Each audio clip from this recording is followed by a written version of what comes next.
First the skies, then the crystal.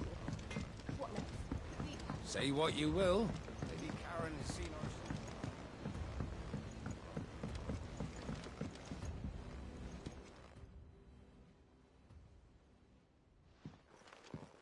Pining for something, boy. What is it? What do you see out there?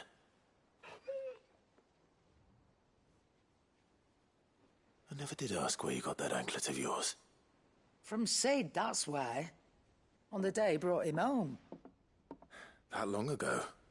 And you're only thinking to ask this now? Sid saw that the pup had a habit of gnawing on his leg, since you ask. Clap that there iron on him to keep him from doing it. What was wrong, boy? I'll take like as not. Must have been hard on the poor whelp losing his loving masters at such a young age. Doubly hard in being a frost wolf, torn away from his icons and all. Sid would always tell him, you want that iron gone, you find what it is you're looking for. I reckon what he were looking for was you. I'm sorry, Torgal. Sorry for making you wait so long. Let's get that thing off you.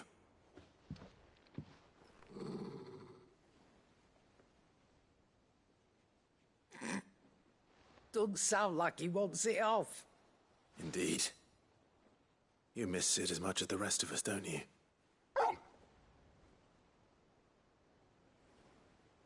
You want me to go with you somewhere?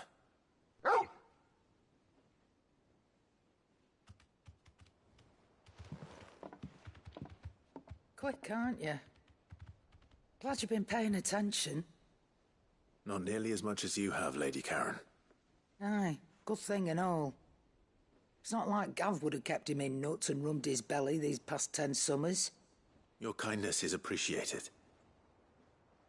You've been a good friend to him. Only because he doesn't talk back like the rest of you. Go on now.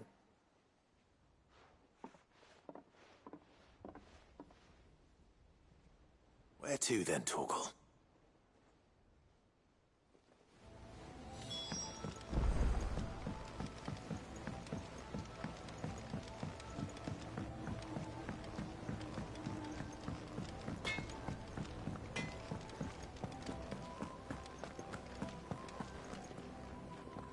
All right, Torgal. Where are you taking me? I'm going to need a little bit more than that, boy. Do you have a better hint for me? Unless... you've already given me one. Back on the rear deck, you were looking west, toward Rosaria.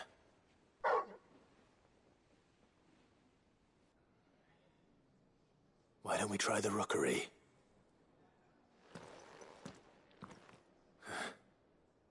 I haven't been to the island in almost 20 years. To Port Isolde, then. Fingers crossed the old mooring is still there.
It's still here.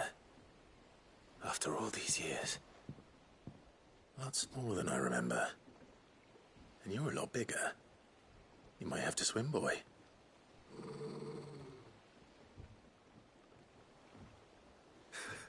I wasn't being serious.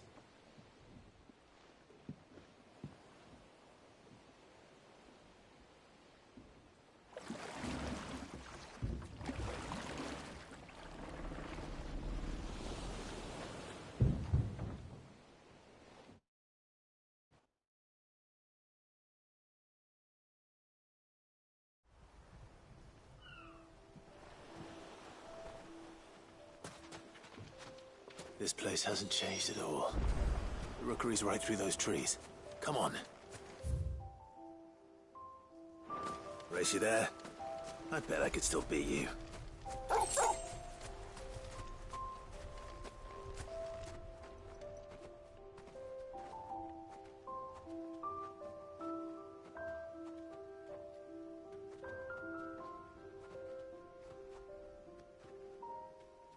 Here we are. This was our hideaway. Wasn't it, Torgal?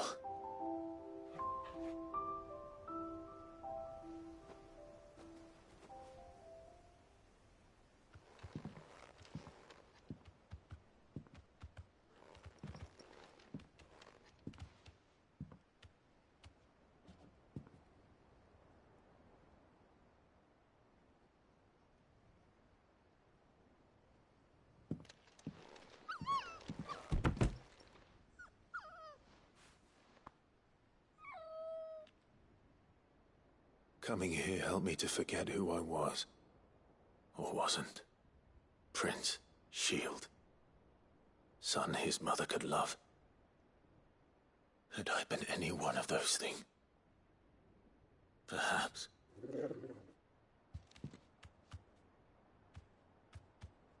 What is it, boy?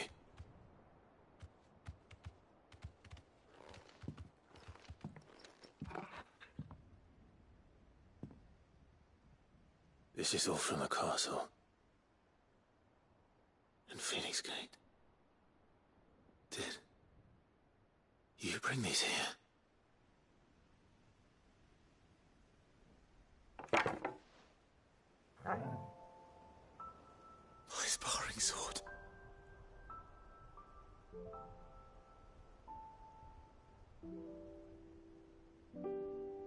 Well, well. You never stopped looking for me, did you, boy?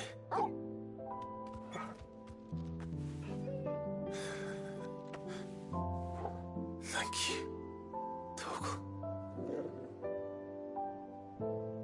For never giving up. For never forgetting.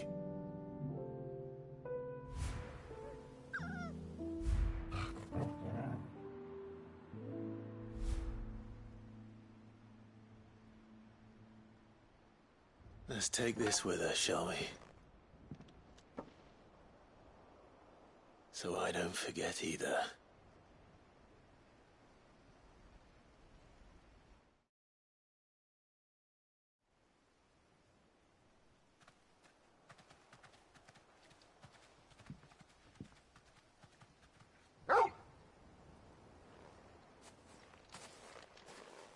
That's not the way back to the boat, Torgal. All right. I'm coming. I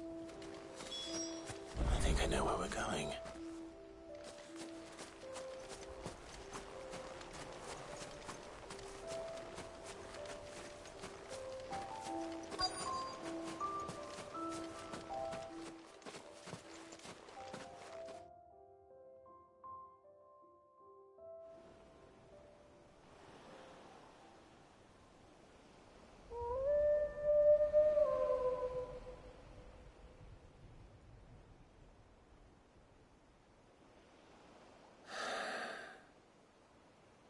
People always talk about the importance of putting the past behind you. But without it, we wouldn't be who we are today. And we certainly couldn't steer our way to a better tomorrow. Come on, Torgal. Let's go home.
Something tells me this is no mere adventure story.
How may I help you today, Clive? All yours.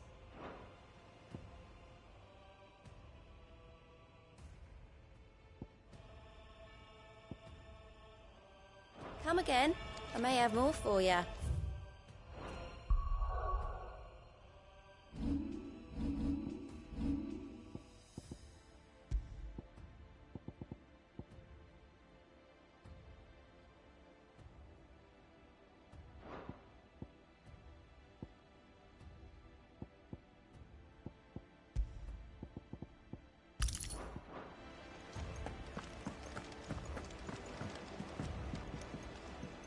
Vivian, I read your note, and I'd be happy to help you find the book you're looking for. Thank you, Clive. But tracking it down will not be easy. Are you sure? Please. You have always granted me your wisdom and insight whenever I asked. It's only right that I return the favor. Or at least attempt to. You are too kind. Alas, what I ask of you is rather more trying than delivering the odd lecture. I spoke with Harpocrates to see if he had any inkling as to where another copy might be found, but... But perhaps it is best that you hear the details from him. If you say so. Forgive me, Clive, for asking this of you. But this book, it set me on the path to becoming who I am today. Its importance cannot be overstated.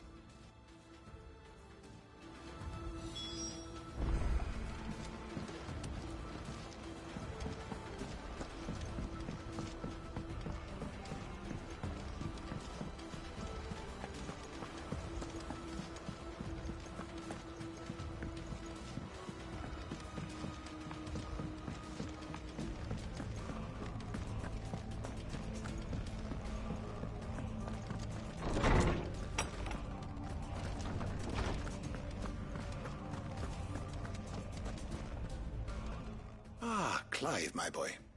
What a pleasure it is to see you. Hippocrates. There's something I need to ask you. I've been charged with locating a book called From a Distance. Then you seek a rare gem indeed. One whose name I had not thought to hear from your lips.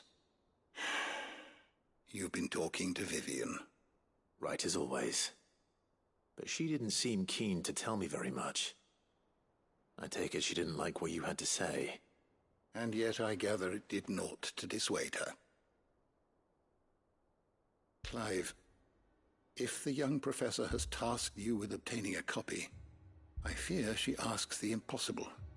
The executors would not allow it. The executors? Coveters of Secrets. A clandestine organization committed to the collection and intenebration of forbidden texts and technologies. One such text being the tome Vivian seeks, chronicling as it does the true history of the enslavement of bearers. A tale which could overturn the established order were it ever to become widely known. Or, so rumor has it. I've never actually read the thing, or even set eyes on it for that matter. How is it that I haven't heard of this organization? Why, secrecy is the executor's watchword. They lurk in the shadows, emerging only to seize that which must be seized, be it books, inventions, or people, before disappearing again, leaving nary a trace.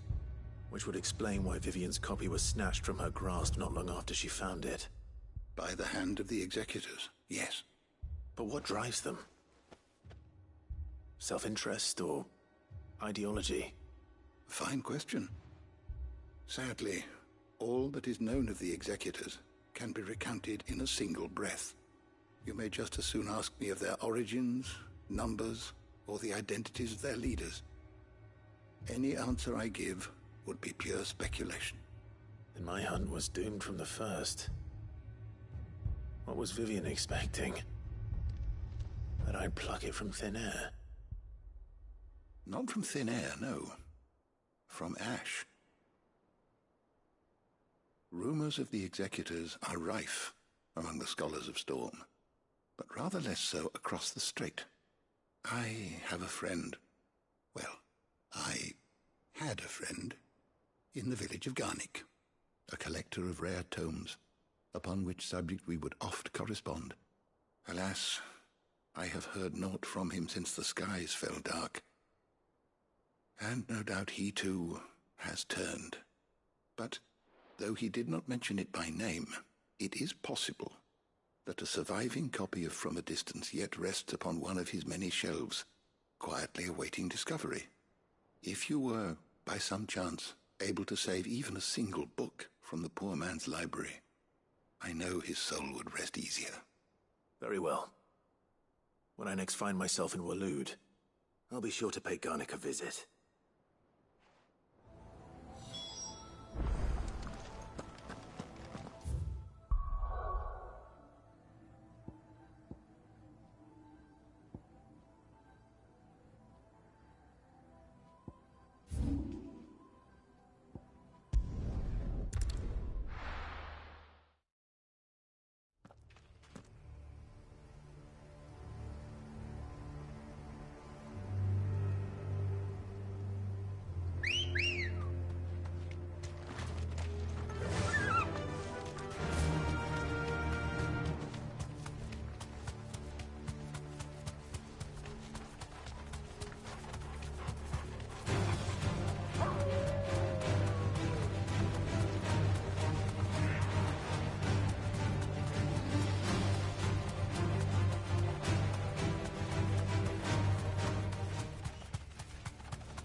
The entire village looks abandoned.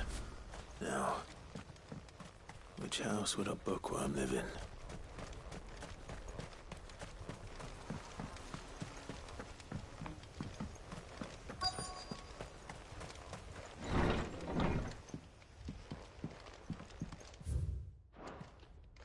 This is a Royal Army logbook.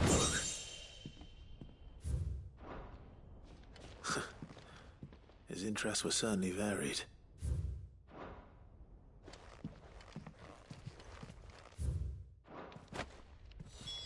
This is it. But if what it says is true, I need to get this back to the hideaway.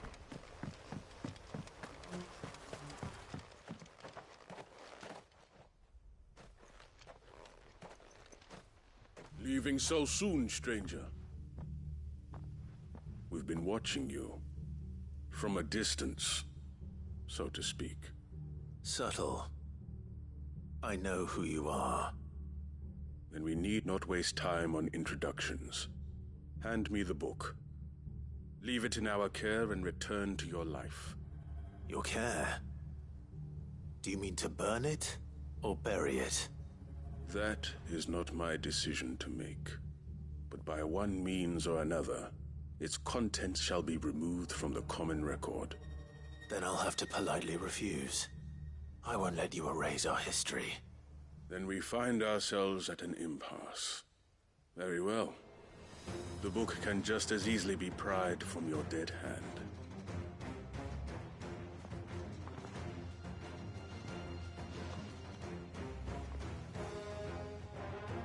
Let's see, shall we?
Impressive.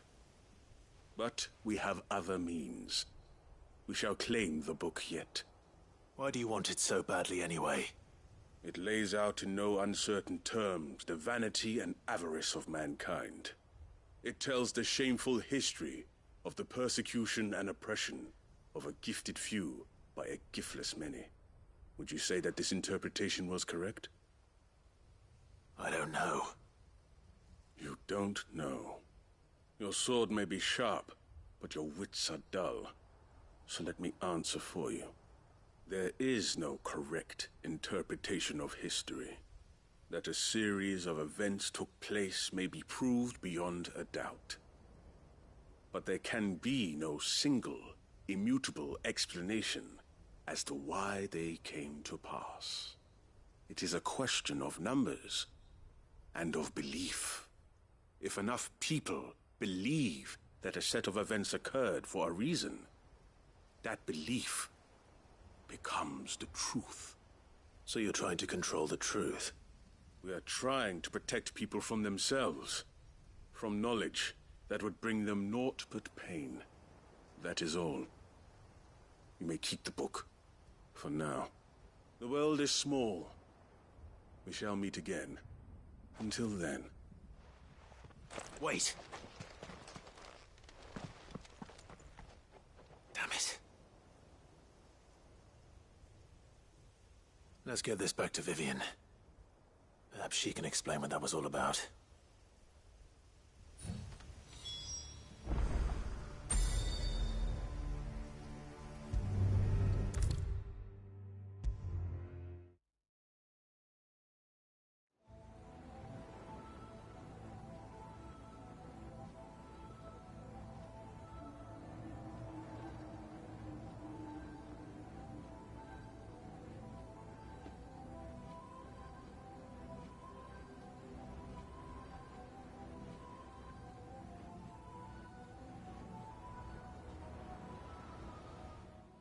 Vivian. I found it. The book you lost.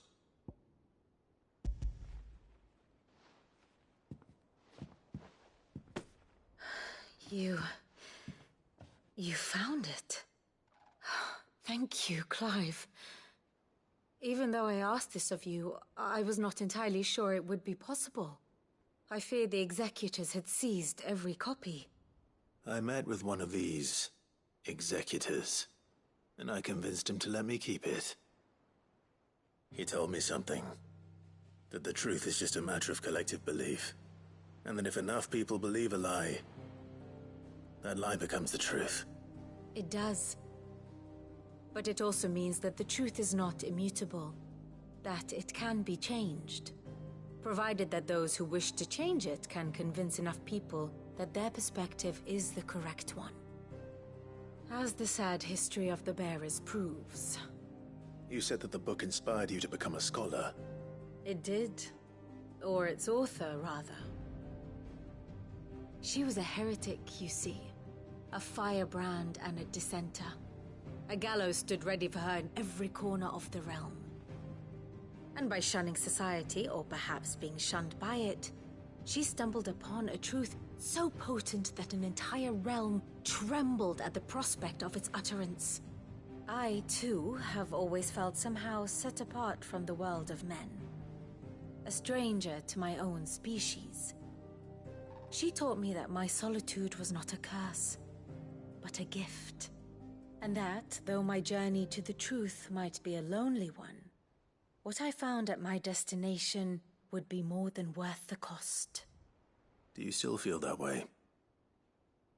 That you're not one of us? Honestly, I'm not entirely sure anymore. Since coming to the hideaway, I find my thinking somewhat clouded. Perhaps the result of studying mankind from a rather closer perspective than I had intended. But the more I study, the more I find value in this perspective. In looking not from the outside, but from within. So if you'll permit me, I'd like to continue my work here. Remember, Clive, when enough people believe, belief begets truth. Give the men and women of this benighted world the gift of truth. Make them believe in you, as I do. I'll try, Vivian. I'll try.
Let's go. Faster!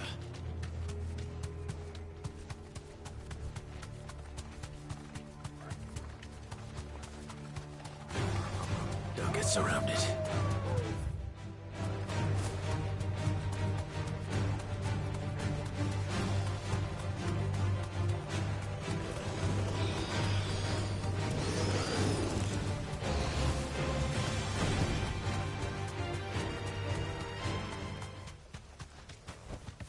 I can walk from here.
Rest in peace.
Ah, Clive.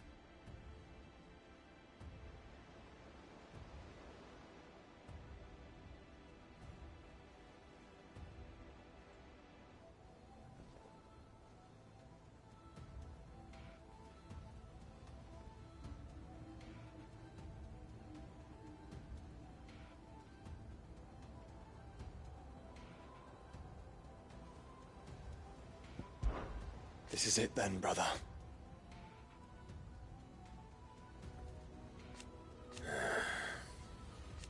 Indeed. You're wrong.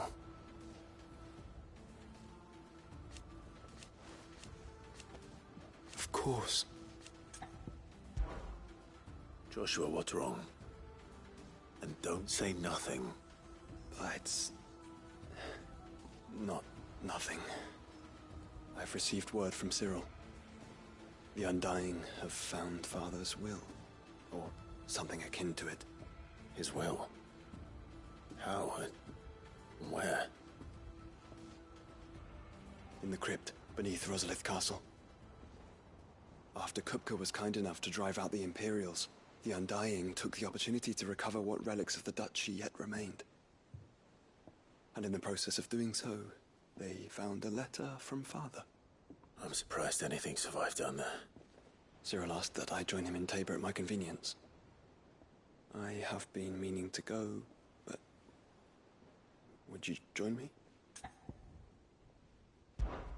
Of course. I want to know what's in that letter as much as you do. Very well. I am ready to leave when you are.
Welcome, welcome.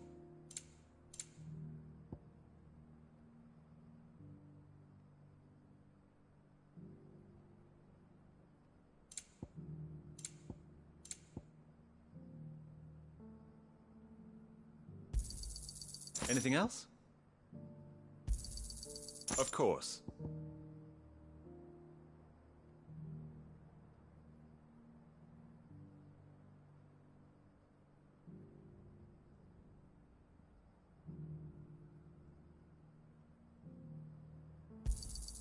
Anything else? Go safely. Here, take a look at my wares. Of course. Go safely.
Your Grace, my lord, I trust your journey was not overly onerous.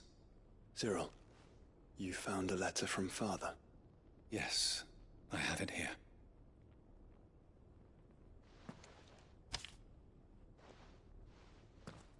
If you would do us the honor, my lord.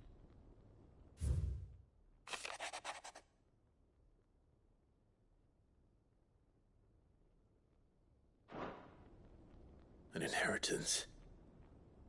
It would seem the late Archduke penned this missive shortly before his passing. The day before we left for Phoenix Gate. What are these plans he spoke of? His plans for the duchy, Your Grace. Your father entrusted them to my predecessor, the former bearer of the Burning Quill, who entrusted them in turn to me. The complete emancipation of bearers is their stated aim.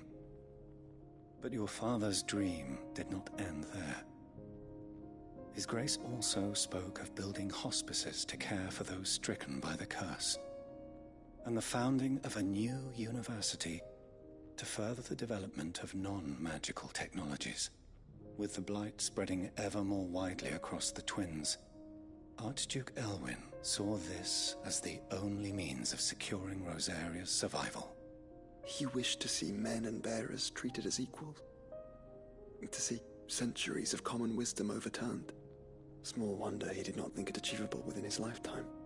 But he thought it achievable nonetheless. Had he not, he would never have written this message. Nor would he have entrusted his vision to his most faithful aides. Those who would have stood with you, shielded you from the machinations of the less benevolent personages at court. It's a pity only they are still with us. 'Tis true that those most loyal to your father were the first to suffer the Duchess's wrath. But one at least remains, and she has come bearing gifts. What do you mean? Mayhap it is better that she explain, my lord. After all, the duties entrusted to me by my predecessor extended only to recovering His Grace's will and arranging a meeting with the one who might execute it. Or a part of it, at least. And where is this woman? She awaits you in the archive, Your Grace. Thank you, Cyril. Shall we then?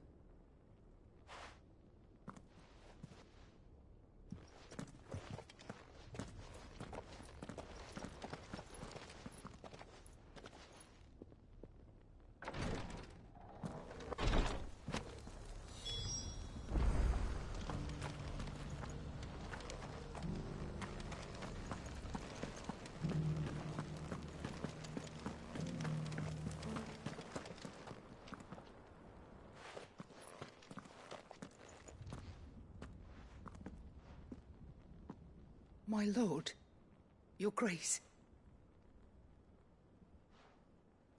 I hardly recognize you. I am Goditha, retainer of House Rosfield, loyal servant to the Phoenix and his shields. Your father, the Archduke Elwyn, entrusted me with the delivery of a gift. I only hope you can forgive my tardiness in bringing it to you. Lift up your head, Lady Goditha. You have our gratitude for your service to our house and to our father. I merely did my duty, as any proud Rosarian would. My lady, perhaps you could explain a little more? What exactly is the gift you bring? As I'm sure you know, it has long been the custom for the children of House Rosfield to be presented with certain keepsakes upon their coming of age. Indeed it has. Our father often spoke of the day when our turn would come. And had he lived to see it, he would have presented you with the treasures I bear. Matching armbands for you both. Alas, he did not live. Indeed, he was taken from us even before they could be completed. He had intended to claim the Heartstone with which each armband was to be finished himself, but it was not to be. And his gifts remain incomplete. I see. It saddens me to bring them before you, as they are. It was your father's wish that you be presented with the finished articles, not these works in progress. But with his grace long since gone, and the stone left unclaimed, I had little choice. You are grown men now, and his house is yours. And while I would not presume to insist upon your claiming the Heartstone in his stead, I know that nothing would have pleased him more than for you to do so. Thank you, Lady Goditha. What say you, Clive? What else? Of course, my lady. May our father's will be done. Oh, I am much obliged. Do you know where we might find this Heartstone, my lady? I do. Though it may be a matter of a good deal more than simply happening upon it. It is found in the bellies of elder griffins, you see. We do at least know where to find one. A certain specimen has made its nest in Titan's Wake, not far from here. A certain specimen? You are most perceptive, Your Grace. In answer to your unspoken question, yes. In fact, this is the very same beast your father meant to slay. I have been tracking its movements since you were but a boy. Were you to slay it in his stead, as men of House Rosfield, it would surely make your father proud. What say you, Joshua? What else?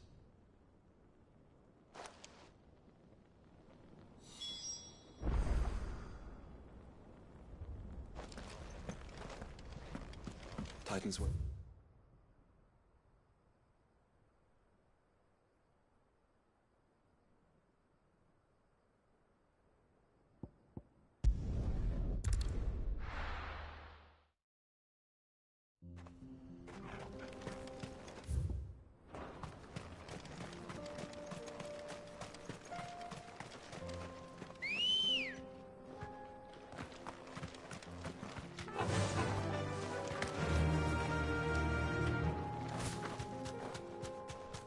Eyes peeled, Joshua.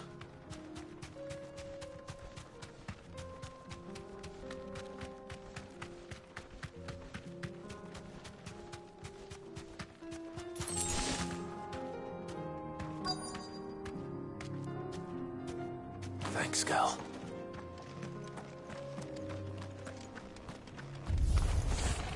There it is. The House Rossfield.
Is this the Heartstone?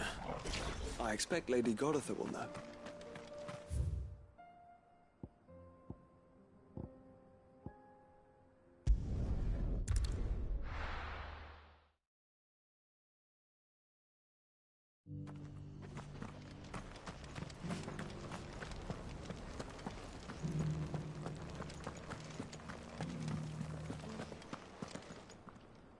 Oh, thank the Founder you were safe. The Griffin is slain then? And the Heartstone claimed.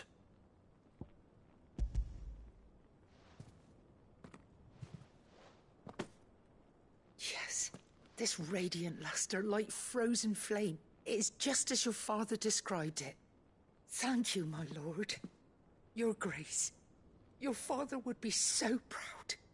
Lady Goditha, the lapidary is ready. Thank you, Cyril. I will be with him shortly.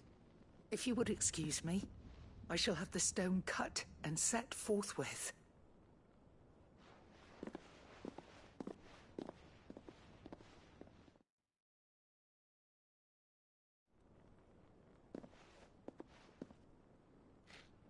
The armbands are complete. Pray, take them. They are yours, after all.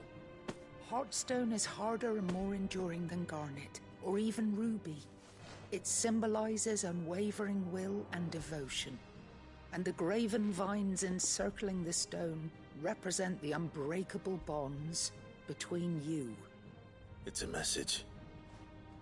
Father knew we had enemies both inside and outside the duchy. Enemies who would thwart his vision. Only with unwavering devotion would it ever be realized. And only if we stood together, as Phoenix and Shield, as brothers in arms. Only then might those enemies be overcome. Indeed. His Grace knew the enormity of the task he would entrust to you, his heirs. But this was more than just a message.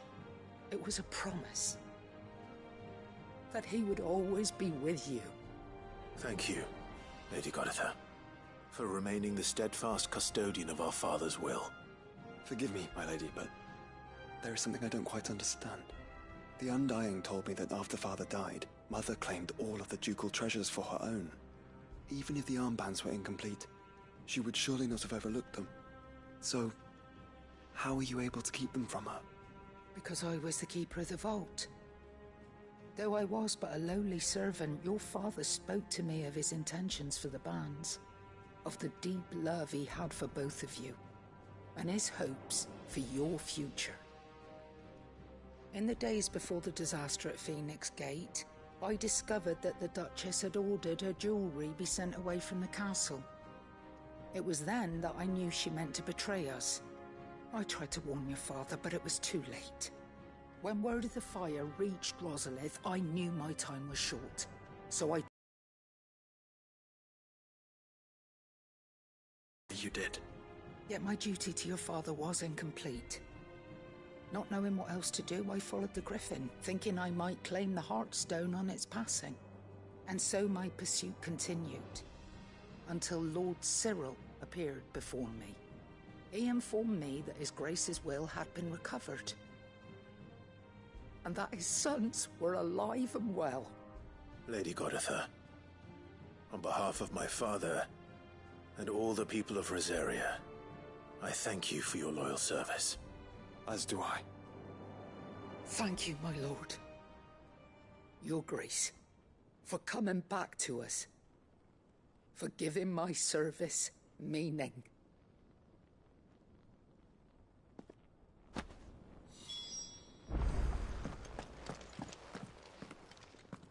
The bands suit you well.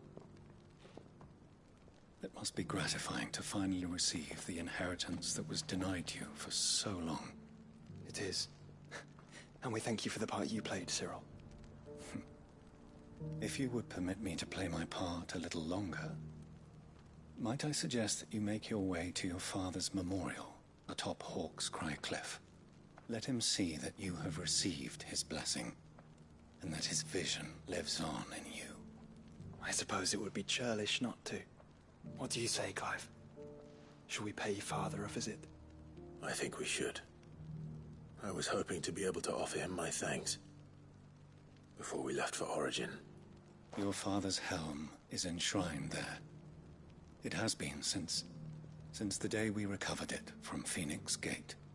I prithee claim it, for it too is a part of your inheritance, and I do not doubt that your father would prefer it in your hands than perched upon some lonely rock. Thank you, Cyril.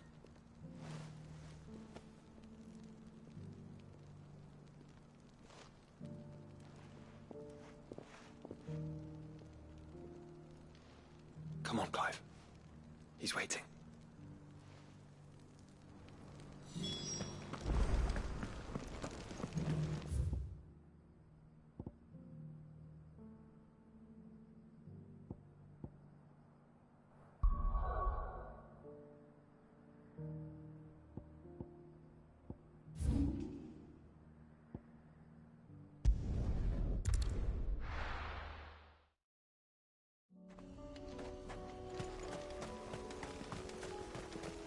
Unwavering will and an unbreakable bond.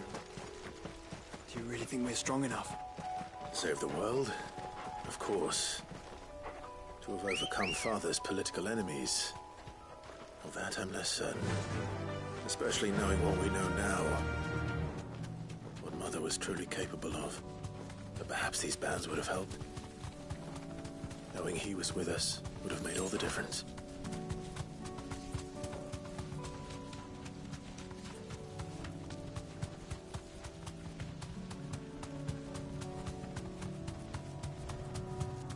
It's just back there.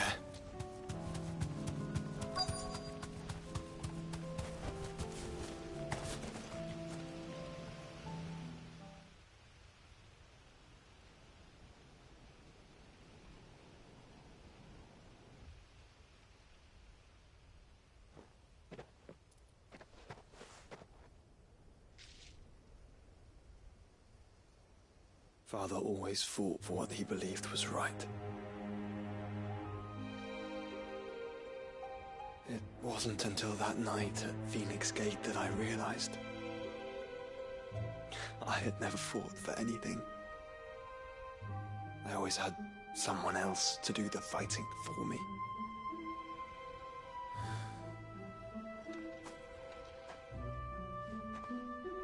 No matter how fate conspired against him, he never lost heart, never looked back, never stopped fighting. To me, he was the greatest of men. I've been trying to live up to his ideals ever since.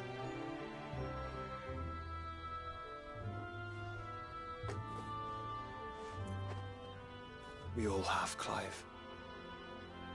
We all have. And we'll keep trying.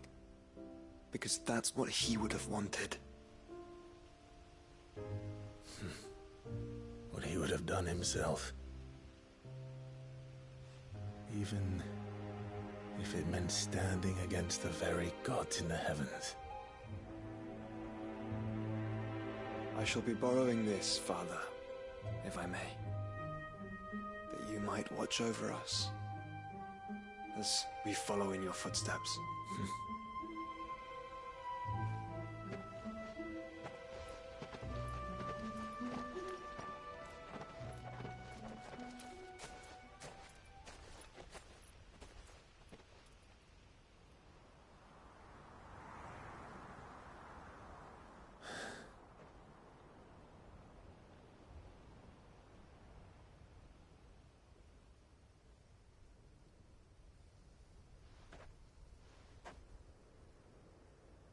We won't lay you down.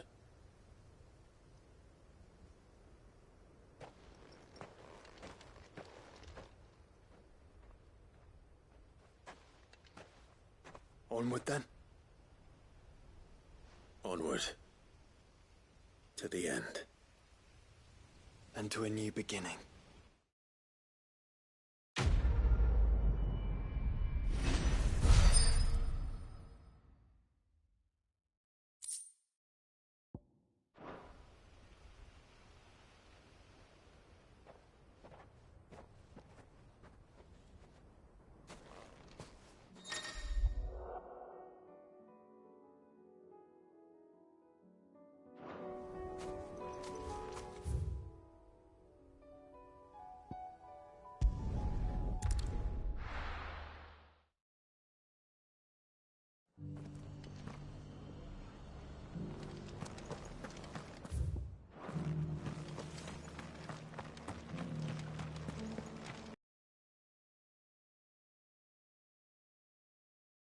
How do?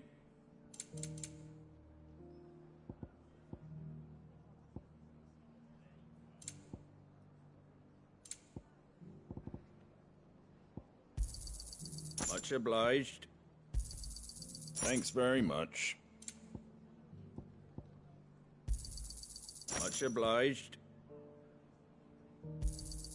There you go. Take care out there, eh?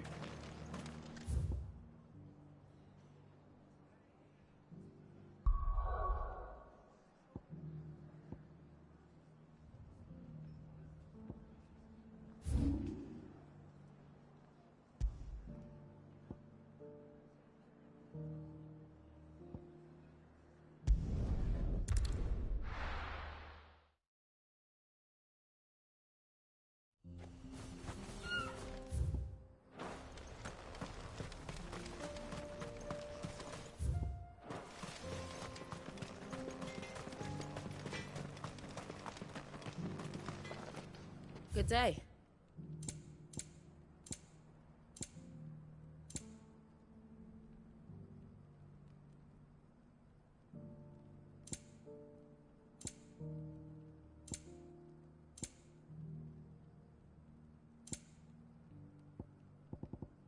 Go safely now.